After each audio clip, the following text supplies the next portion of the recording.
আরেকটি হাদিসে বিশ্বনবী মুহাম্মদ রাসূলুল্লাহ সাল্লাল্লাহু আলাইহি ওয়াসাল্লাম তিনি আরও বলেছেন, একদা আবু হুরায়রা রাদিয়াল্লাহু তাআলা আনহু থেকে বর্ণিত, তিনি বলেন, খতবানা রাসূলুল্লাহ সাল্লাল্লাহু আলাইহি ওয়াসাল্লাম, আল্লাহ রাসূল আমাদেরকে খুতবা দিতে গিয়ে বললেন, কি বললেন? ইয়া আইয়ুহান নাস, হে মানুষ সকল, কদ ফুরিদা আলাইকুমুল হাজ্জু ফাহুজ্জু, হে মানুষ সকল, তোমাদের উপরে হজকে ফরজ করা হয়েছে, সুতরাং তোমরা হজ আদায় করো। সাহাবীদের সামনে বিশ্বনবী এইভাবে একটা খুতবা দিলেন।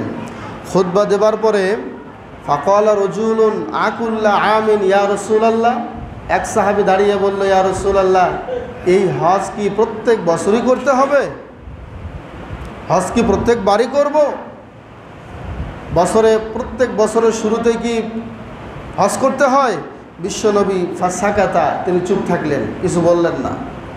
এই সাহাবী এই কথাটি পরপর 3 বার বললেন, ইয়া রাসূলুল্লাহ, প্রত্যেক বছর হজ করতে হবে, ইয়া রাসূলুল্লাহ, প্রত্যেক বছর হজ করতে হবে, ইয়া রাসূলুল্লাহ, প্রত্যেক বছরই হজ করতে হবে। তখন বিশ্বনবী যখন 3 বার এইভাবে কথাগুলো তার শুনছিলেন, তিনি 3 বারে চুপ থাকছিলেন। ফাকালা, হঠাৎ করে বিশ্বনবী মুখটা খুললেন, খুলে বললেন, লাউ কুনতু নাম লা ওয়াজাবাত, যদি আমি বলতাম যে হ্যাঁ, তাহলে এটা ওয়াজিব হয়ে যেত, ফরজ হয়ে যেত, প্রত্যেক বছরে একবার তোমাদেরকে হজ করতে হতো। বলেন, বিষয়টা কঠিন হতো নাকি সহজ হতো? কঠিন হয়ে যেত। তাহলে এই জাতীয় প্রশ্ন করা ভালো নাকি খারাপ? এই জাতীয় প্রশ্ন করা ভালো নয়। বেশি বেশি প্রশ্ন করা থেকে দূরে থাকতে হবে। বিশ্বনবী নবী মুহাম্মদ রাসূলুল্লাহ সাল্লাল্লাহু আলাইহি ওয়াসাল্লাম পরক্ষণে বললেন, ওয়ালাম্মাস্তাতাতুম, আমি যদি বলতাম যে প্রত্যেক বছরই হজ আদায় করতে হবে, তাহলে তোমরা এই আদায় করতে সক্ষম হতে না, এই হজ তোমরা এইভাবে আদায় করতে পারতে না। শোনো, সুম্মা ক্বালা রাসূলুল্লাহ সাল্লাল্লাহু আলাইহি ওয়াসাল্লাম, এরপরে বিশ্বনবী বললেন, শোনো, যারুনি মা তারাকতুকুম, আমি তোমাদেরকে যেই বিষয়গুলো ছেড়ে দেই, যেগুলো আমার কথায় আমি নিয়ে আসি না, এইগুলোকে তোমরা বাদ দিয়ে দিও। অতিরিক্ত বেশি প্রশ্ন মাথায় নিয়ে এসো না, নিয়ে আসার কোনোই প্রয়োজন নাই। আমি কিন্তু এটা বলি নাই যে প্রত্যেক বছর তোমাদেরকে হজ করতে হবে। আমি শুধু বলেছি তোমাদের সাধ্য হলে হজ করে নিও, বাস, একবার করলে হয়ে গেল। আমি যা বলি নাই এটাকে তোমরা ছেড়ে দেওয়ার চেষ্টা করো, এটাকে প্রশ্নের মধ্যে নিয়ে এসো না। বলেন সুবহানাল্লাহ। কেমন দিন সহজ, আর কেমন নবী আমাদের জন্য আল্লাহ রাব্বুল আলামিন দান করেছিলেন। আমাদের জন্য কাঠিন্যতা কোশ্চিন কালেও আমাদের নবী এটা পছন্দ করতেন না। সুবহানাল্লাহ। এরপরে বিশ্বনবী আরো বলছেন, শোনো,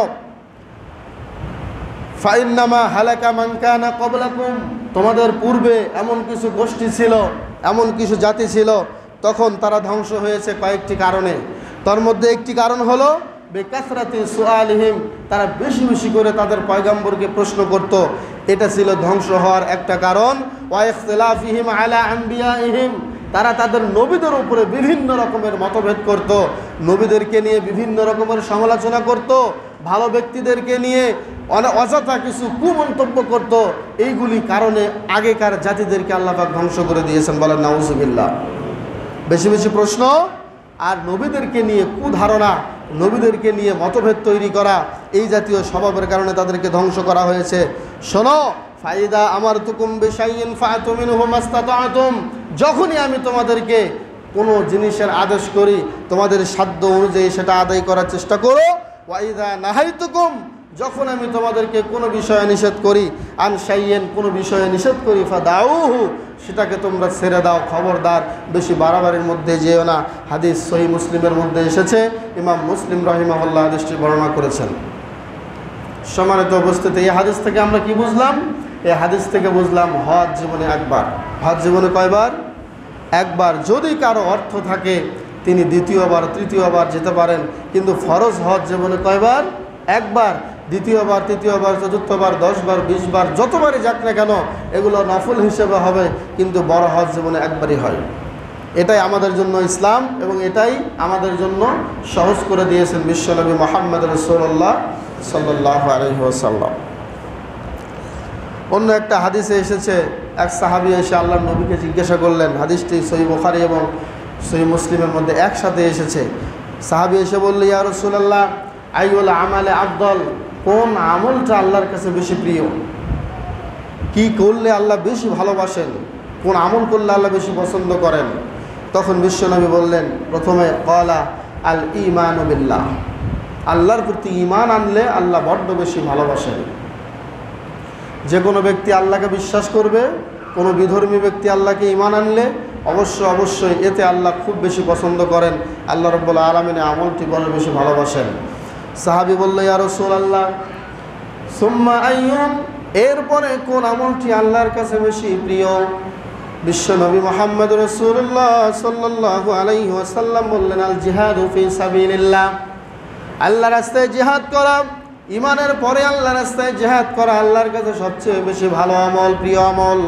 এবার ওই সাহাবী বলল, ইয়া রাসূলুল্লাহ সুম্মা মাযা, এরপরে কোন আমল আল্লাহর কাছে বেশি প্রিয়? বিশ্বনবী বললেন, যালিকা হাজ্জুম মাবরুর, এটাই হলো পুণ্যবান হজ এবং মকবুল হজ। মকবুল হজটা আল্লাহর কাছে আল্লাহর জিহাদের পরে সবচেয়ে বেশি শ্রেষ্ঠ। বলি সুবহানাল্লাহ। প্রথমে ঈমান, পরে জিহাদ, তারপরে হজ, পরপর তিনটি আমল আল্লাহর কাছে বেশি প্রিয়, আল্লাহ বেশি পছন্দ করেন। সুবহানাল্লাহ।